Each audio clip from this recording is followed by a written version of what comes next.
नमस्कार दोस्तों, Mayank science academy Karauli पर आप सभी का स्वागत है। कि हो चुका है आगाज, अब रन का युग बदलने की तैयारी है, जीत उसी की होगी संघर्ष जिसका जारी है। तो दोस्तों, जीत उसी की होगी जिसका संघर्ष जारी है। इसी के साथ ही आज हमारा जो टॉपिक है बेसिक मैथ के अंदर, इसको हम स्टार्ट करेंगे, जिसका नाम है HCF और LCM। कि हम कोई भी संख्या दे रखी है उनका HCF कैसे निकालेंगे, HCF कैसे निकालेंगे, LCM कैसे निकालेंगे, इस टॉपिक में हम चर्चा करेंगे। ये टॉपिक सभी एग्जाम की दृष्टि से बहुत महत्वपूर्ण है। बिल्कुल हम जीरो लेवल से इसमें हम देखेंगे कि जो संख्या दे रखी है उनको HCF और LCM हम कैसे निकालते हैं। ठीक है, तो पहले तो हम ये देखेंगे आखिर में HCF होता क्या है। तो देखिए, HCF होता है हाईएस्ट कॉमन फैक्टर, मतलब बड़े से बड़ा ओवेनिस्ट और उसके जो फैक्टर होंगे तो हाईएस्ट कॉमन फैक्टर। अगर एलसीएम होता है लीस्ट कॉमन मल्टीपल, इसको हम हिंदी में बोलेंगे ले से, इसको बोलेंगे में से, ले से और में से। तो हम देखेंगे कि जो संख्या दे रखी है हमारे पास, कोई भी संख्या दे रखी हो, उनका हम एलसीएम कैसे निकालेंगे और एचसीएफ कैसे निकालेंगे। जैसे हमारे पास मान के चलो कोई संख्या दे रखी है, जैसे मैंने मान ली कोई संख्या 9, 12 और अगली मान ली 18। ये कोई भी मैंने तीन संख्या मान ली, 9, 12 और 18। अब हम क्या करेंगे, ये जो संख्या दे रखी है,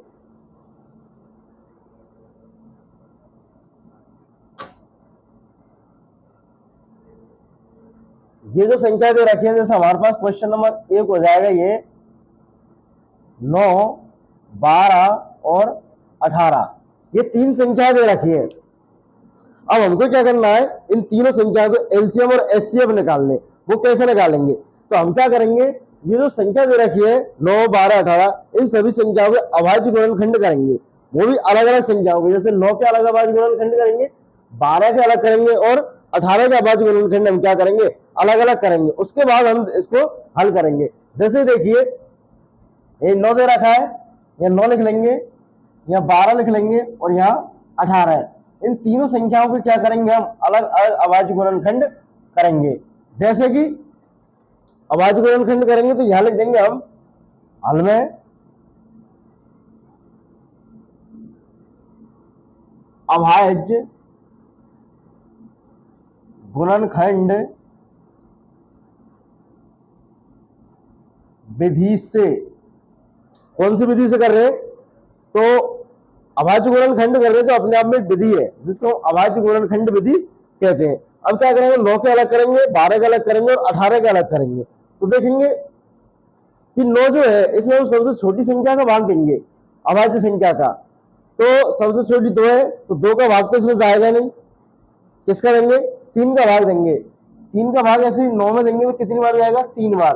3 का 3 हो जाएगा 1 बार। ऐसी 12 में यदि दे तो 2 का जाएगा 6 बार, 2 का जाएगा 3 बार और 3 का जाएगा 1 बार। 18 की यदि बात करें, 2 का जाएगा 9 बार, 3 का जाएगा 3 बार और 3 का जाएगा 1 बार। इस तरीके से हमने क्या कर लिया, इन संख्याओं के अभाज्य गुणनखंड कर लिए। तो हम इनको लिख देंगे कि 9 के जो अभाज्य गुणनखंड आए थे हमारे पास, वो आए थे 3 गुना 3, या हम इसको ऐसे भी लिख सकते हैं 3, और 3 की घात कितनी हमारे पास, यदि 3 के हमारे पास 2 है तो 3 की घात कितनी हो जाएगी, 2। यदि 3 होते 3 की घात 3 हो जाती। ऐसे ही 12 की यदि बात करें तो 2 ये हो जाएंगे हमारे पास 2 गुना 3, या हम इसको ऐसे लिख सकते हैं। अब देखिए 2 2 के कितने हमारे पास, सॉरी 2 2 के कितने, 1 और 1 2, तो घात कितनी हो जाएगी इसकी 2, गुना 3 के कितने हमारे पास 1, तो 3 की घात कितनी हो जाएगी 1। ऐसे ही 18 की यदि बात करें तो 18 का अभाज्य गुणनखंड हुए थे हमारे पास 2 गुना 3, या हम इसको ऐसे लिख सकते हैं 2 की घात 1, क्योंकि 2 का 1 है, गुना 3 की घात 2, क्योंकि 3 के हमारे पास कितने, 2। तो इस तरीके से हमने क्या किया, 9, 12 और 18 के क्या कर लिए, अभाज्य गुणनखंड कर लिए। तो अपने आप में ये एक विधि है, अभाज्य गुणनखंड विधि। ठीक है, तो हमने इनको लिख लिया। अब क्या करेंगे, हम इनके एलसीएम और एचसीएफ निकालेंगे। तो सबसे पहले हम क्या करेंगे, इनका एलसीएम निकालेंगे। क्या निकालेंगे, सी एम। तो देखिए एलसीएम कैसे निकालेंगे, तो एलसीएम निकालने के लिए हम क्या करेंगे कि ये जो संख्या दे रखी है हमारे पास इधर लिखिए या के इधर साइड में, इनमें हम ये देखेंगे कौन कौन सी संख्या हमारे पास, देखो एक 2 है और एक 3 है, इसके अलावा कोई संख्या नहीं है। पुस्तक के अंदर देखें तो 2 है और एक 3 है, या 3 है या 3 है या 2 है या 3 है या 2 है। तो हमको इससे ये पता चलता है कि ये जो पूरा फैक्टर हुआ था हमारे पास उसमें केवल 2 ही संख्या आई थी, एक तो 2 आया था और एक 3 आया था। ठीक है, अब हम इसमें क्या करेंगे, सबसे जो बड़ी घात का जो पद है उसको लिख लेंगे यहाँ पर इनमें सभी में। तो 2 की सबसे बड़ी घात कौन सी हमारे पास, बड़ी घात का पद यहां लिख लेंगे, बड़ी घात का पद। तो हम क्या करेंगे, इसमें सबसे बड़ी घात के पद को लिख लेंगे। तो 2 की सबसे बड़ी घात कौन सी है, 2 गुना 3 की सबसे बड़ी घात कौन सी है, 2, 3 की सबसे बड़ी घात कौन सी है, 2। यहां देखें 2 की सबसे बड़ी घात कौन सी है, 2। और ओवरऑल में सभी में देखेंगे हम 3 की सबसे बड़ी घात कौन सी है, 2, 3 की सबसे बड़ी घात 2। तो इनको हम यहां लिख देंगे। तो ये हमने लिख ली यहां पर। ठीक है, तो हम कौन कौन संख्याओं का एलसीएम निकाल लो, संख्याओं को लिख देंगे एलसीएम ऑफ द कौन कौन सी संख्या है, 9, 12 और 18। तो ये सबसे बड़ी घात कौन सी आएगी हमारी, ये लिख लिया हमने। तो इनको हम यदि खोलेंगे तो ये हो जाएगा हमारे पास 2 गुना 2 गुना 3 गुना 3। ये हमारे पास एलसीएम निकल के आएगा। जो बड़ी घात का जो पद होता है वही हमारा क्या होता है, एलसीएम होता है। उनको हम क्या कर लेंगे, यहाँ पे लिख लेंगे। जैसे हमने इन तीनों में देखा, 1 2 3, तीनों में देखा तो सबसे बड़ी घात कौन सी थी, 2 की, तो 2 की घात 2 थी तो इसको लिख लिया। इनमें सबसे बड़ी घात कौन सी थी, 3 की, तो 3 की सबसे बड़ी घात कौन सी थी, 2, तो इसको लिख लिया। केवल हमको क्या करना है कि इसमें बड़ी से बड़ी घात के पद को लिखना है, वो हमने लिख लिया। अब इनको आपस में गुणा कर देंगे, 3 से 3 को करेंगे तो 9, 9 दूनी 18, 18 दूनी कितने हो जाएंगे, ये हो जाएंगे हमारे पास 36। तो एलसीएम कितना निकल के आया हमारे पास, 36 निकल के आया। 9, 12 और 18 का एलसीएम कितना है, 36 है। ऐसे ही एचसीएफ निकालेंगे, क्या निकालेंगे, एचसीएफ। तो एचसीएफ कैसे निकालेंगे, कौन कौन सी संख्याओं को निकाल लो, संख्याओं को लिखेंगे 9, 12 और 18, 3 संख्याओं को हम एचसीएफ निकालेंगे। तो एचसीएफ कैसे निकालते हैं, हमारे पास जो अभाज्य गुणनखंड हुए थे, इन अभाज्य गुणनखंडों में हम ये देख देंगे कि कॉमन कौन कौन सी संख्या हमारी, जो संख्या कॉमन होंगी उनको हम यहां लिख देंगे। जैसे ये इधर देखें हम, 2 है, 2 इसमें आ रहा है, इसमें आ रहा है, लेकिन 9 वाले फैक्टरों में 2 नहीं आ रहा है, 18 में आ रहा है, 12 में आ रहा है, लेकिन 9 में 2 नहीं आ रहा है। तो 2 कॉमन नहीं है हमारे पास। 3 की यदि बात करें तो 1 3 ये आ रहा, 1 ये आ रहा और 1 ये आ रहा। इसका मतलब तीनों में 3 दे रखा है, ये तीनों में क्या दे रखा है, 3 दे रखा है। तो हमारा कॉमन क्या हो जाएगा, 3, और जो कॉमन होता है वही हमारा क्या होता है, एचसीएफ। तो हमारा एचसीएफ कितना निकल के आया, 3। और एलसीएम की यदि बात करें तो एलसीएम कितना निकल के आया हमारे पास, 36। तो बहुत ही आसान तरीके से, बहुत ही छोटे तरीके से हमने एचसीएफ और एलसीएम निकालकर देखा था। कौन कौन सी संख्याओं को देखा था, 9, 12 और 18 का। ऐसे ही हम अगली एक और संख्या लेते हैं, उसका भी हम एचसीएफ निकाल के देखते हैं। ये बहुत ही आसान तरीका है एचसीएफ एलसीएम निकालने का। कि इनमें से सबसे बड़ी घात कौन सी है, उनका मल्टीप्लिकेशन कर दो बड़ी घात के पदों का, और इनमें कॉमन देख लो कॉमन कौन कौन सी संख्या आ रही है, वही हमारा एचसीएफ हो जाएगा, और बाकी का क्या हो जाएगा, एलसीएम। तो एक और देखते हैं हम, अगली संख्या और देखते हैं एक बार। तो हम निकालेंगे कौन कौन सी संख्या है। तो हमारे पास जो संख्या है, हम मान लेंगे कोई भी संख्या। जैसे हम मानते हैं कि हमने मान लिया 5 और क्या ले 15, 25, ये 3 संख्या मान ली। 5 मान लिया, 15 मान लिया और 25 मान लिया। इनका हमको क्या निकालना, वही एचसीएफ निकालना और एलसीएम निकालना है। तो हम क्या करेंगे, इनका वही अभाज्य गुणनखंड विधि से क्या करेंगे, अभाज्य गुणनखंड करेंगे। यहां लिखेंगे अभाज्य गुणनखंड विधि से, अभाज्य गुणनखंड की विधि से इनके हम क्या कर लेंगे, गुणनखंड कर लेंगे। 5 के करेंगे, 15 के करेंगे और 25 के करेंगे। 5 में किसका भाग जाएगा, तो 5 का ही जाएगा एक बार। 15 में 3 का जाएगा 5 बार, 5 में जाएगा एक बार। 25 में 5 का जाएगा 5 बार, 5 में जाएगा एक बार। इस तरीके से हमने इनके क्या कर लिया, अभाज्य गुणनखंड कर लिए। तो 5 के जो अभाज्य गुणनखंड है हमारे पास वो हो जाएंगे 5, 5 ही हो जाएगा एक, और इसको हम लिख सकते हैं या 5 की घात 1 लिख लेंगे। 15 के हो जाएंगे 3 गुना 5, इसको हम लिख लेंगे 3 की घात 1 गुना 5 की घात 1। 25 की यदि बात करें तो 25 को हो जाएंगे हमारे पास 5 गुना 5, या हम इसको ऐसे लिख सकते हैं 5 की घात 2। तो हमने क्या लिख लिया इसको, 5 गुना 5 है, 5 5 के इसमें कितने 2, तो ये हो गया हमारे पास 5 की घात 2। इनके क्या किया हमने, अभाज्य गुणनखंड कर लिए। क्या कर लिए, अभाज्य गुणनखंड। 5 के 5 ही होगा, 25 के 15 के जाएंगे 3 गुना 5, 25 को हो जाएंगे 5 गुना 5, या हम इसको ऐसे लिख सकते हैं 5 5 के कितने हमारे पास 2, तो 5 की घात 2 हो जाएगी। 5 का कितना 1, तो 5 की घात 1, 5 का कितना 1, 5 की घात 1, ऐसे 3 की घात 1 हो जाएगा। अब ये हमने लिख लिए। अब हम क्या करेंगे, वही पहले की तरह इनके क्या निकालेंगे, हम एलसीएम निकालेंगे। क्या निकालेंगे, एलसीएम। ठीक है, सबसे बड़ी घात के पद। ठीक है, तो सबसे एलसीएम कैसे, एलसीएम कौन कौन कौन संख्या, 5, 15 और 25। 5, 15 और 25, इनमें वही सबसे बड़ी घात के पद कौन कौन से।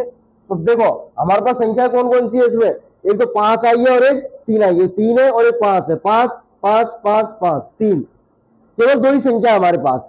तो हम पहले 3 की देखेंगे, 3 की सबसे बड़ी घात कौन सी है, 1, अपने आप में एक ही संख्या तो एक ही होगी, गुना 5 की सबसे बड़ी घात कौन सी है, तो वो है हमारे पास 2। तो इनको हमने लिख लिया, 3 की सबसे बड़ी घात और 5 की सबसे बड़ी घात को लिख लिया। अब इनको वही गुना करेंगे, तो इनको हल करेंगे, 3 की घात 1 3 हो जाएगा, 5 की घात 2 है तो सिर्फ 5 गुना 5 लिख लेंगे। ठीक है, तो ये कितना आया हमारे पास, इसको गुना करेंगे तो ये आएगा हमारे पास 75। कितना आएगा, 75। 5 से 5 को गुना करेंगे तो 25 आएगा, 25 से 3 को गुना करेंगे तो कितना आएगा, 75। ऐसे ही हम एचसीएफ की यदि बात करें, एचसीएफ, तो वो कौन कौन संख्या निकाल रहे हैं, 5, 15 और 25। इसका एचसीएफ की यदि बात करते हैं, एचसीएफ कैसे देखा हमने, जो भी संख्या तीनों में कॉमन आ रही है वही हमारी क्या हो जाएगी, एचसीएफ हो जाएगी। तो देखो 5 इसमें भी आ रहा है, इसमें भी आ रहा है, इसमें भी आ रहा है, तो एचसीएफ कितना हो जाएगा हमारा, 5 हो जाएगा। तो इस तरीके से हम कोई भी संख्या दे रखी है उनके हम एचसीएफ और एलसीएम निकालते हैं। ठीक है, इसमें जो भी और प्रश्न है, एक आध प्रश्नों को हम और हल करके देखते हैं थोड़े बहुत, कि किस तरीके से हम एक 2 प्रश्न और दे रखे हैं उनको हल करेंगे। तो देखिए हमारे पास एचसीएफ और एलसीएम को हमने परिभाषा सहित समझ लिया, लेकिन इसमें क्या है, छोटे छोटे शॉर्ट ट्रिक दे रखी है। शॉर्ट ट्रिक कहने का मतलब ये कि आसान से हमारे क्या है, छोटे छोटे प्रश्न दे रखे हैं, तो हम क्या उन प्रश्नों को भी हल करेंगे। जैसे देखिए कि 2 संख्याओं को यदि हम एचसीएफ और एलसीएम निकालते हैं तो पहली संख्या और दूसरी संख्या का मल्टीप्लिकेशन, दोनों को गुणा कर लेंगे, और एचसीएफ और एलसीएम को गुणा आपस में कैसे होते हैं, बराबर होते हैं। 2 संख्या दे रखी है हमारे पास, दोनों को मल्टीपल और एचसीएफ और एलसीएम का मल्टीपल कैसा होता है, आपस में बराबर होता है। जैसे प्रथम संख्या गुना दूसरी संख्या बराबर एलसीएम गुना एचसीएफ, ये होता है हमारे पास। तो अब इसके आधार पर हम प्रश्नों को करेंगे। ये पहली संख्या है, यदि हमारे पास 2 संख्या दे रखी है तो ये दूसरी संख्या है, दोनों का आपस में क्या कर लेंगे, गुना कर लेंगे, बराबर एचसीएफ और एलसीएम का क्या कर लेंगे, गुना। तो ये आपस में क्या होते हैं, बराबर होते हैं। अब हमसे क्या प्रश्न में क्या कहेगा वो, जैसे कि एचसीएफ दे दिया और एलसीएम दे दिया, इनमें से कोई भी एक संख्या दे दी तो दूसरी संख्या को पूछ लेगा या पहली संख्या को पूछ लेगा। या हमारे पास दोनों संख्या दे रखी है, पहली संख्या और दूसरी संख्या, दोनों संख्या दे दी और एचसीएफ दे दिया तो एलसीएम को पूछ लेगा या फिर एचसीएफ को पूछ लेगा। अब की लाइट जा चुकी है तो 1 मिनट का वेट कीजिए, लाइट आएगी तो दोबारा चालू करते हैं। तो देखिए अब लाइट आ चुकी है। होता क्या है कि अभी सुबह सुबह का टाइम है, तो 10 मिनट के लिए 5 मिनट के लिए लाइट चली जाती है। तो हमारा जो टॉपिक चल रहा है उसमें दो संख्या दे रखी है। जैसे देखो प्रश्न 1 को करेंगे हम हल। दो संख्याओं का एलसीएम कितना दे रखा है, 225 दे रखा है। एलसीएम कितना हमारे पास 225 तथा उनका एचसीएफ 5 है। एलसीएम और एचसीएफ दोनों दे दिए हमारे पास।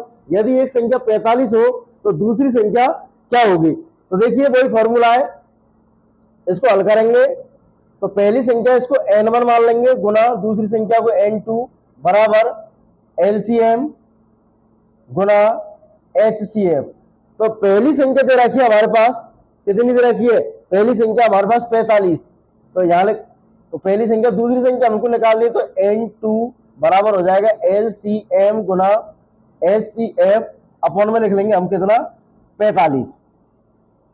अपॉन में कितना लिख लेंगे हम 45, क्योंकि पहली संख्या कौन सी हमारे पास n1, तो n1 ही लिख दो अभी। तो इसमें n1 ये हमने सूत्र के हिसाब से संभालिया इसको, क्योंकि हमको दूसरी संख्या निकालनी है। तो दूसरी संख्या हमको n2 मान लेंगे और n1 को इसमें क्या लग जाएगा, भाग लग जाएगा। तो एलसीएम इंटू एचसीएफ ये निकल के आ गया हमारे पास, एक तरीके से फॉर्मूला बन गया।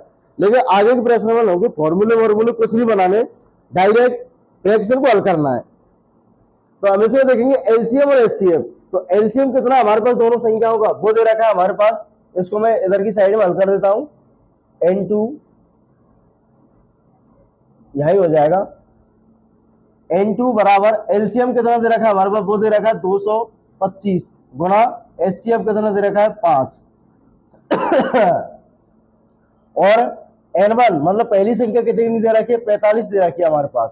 तो हम इसको हल करेंगे, तो हल करेंगे तो देखेंगे कि जो 5 से जो 45 कितनी बार कट जाएगा, 9 बार। 9 पंजे कितने होते हैं 45, 9 बार कट जाएगा। अब हम देखेंगे 225 में 9 का भाग जा रहा है क्या, तो भाजकता के नियम के अनुसार यदि हम बात करें तो 5 और 2 7 और 2 कितने होते हैं 9।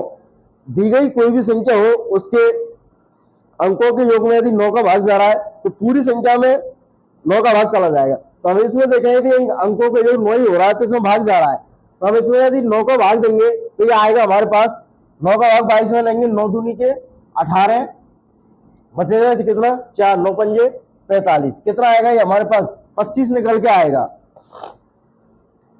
तो दूसरी संख्या की यदि बात करें तो दूसरी संख्या हमारे पास कितनी निकल के आई, 25 निकल के आई। n2 की यदि बात करें तो n2 कितना निकल के आया 25। ऐसे ही हमारे पास ये जो प्रश्न दे रखा है इसको हम करेंगे, एलसीएम दे रखा है हमारे पास 60 और उन दोनों संख्याओं का एचसीएफ दे रखा है, वो दे रखा है कितना 4।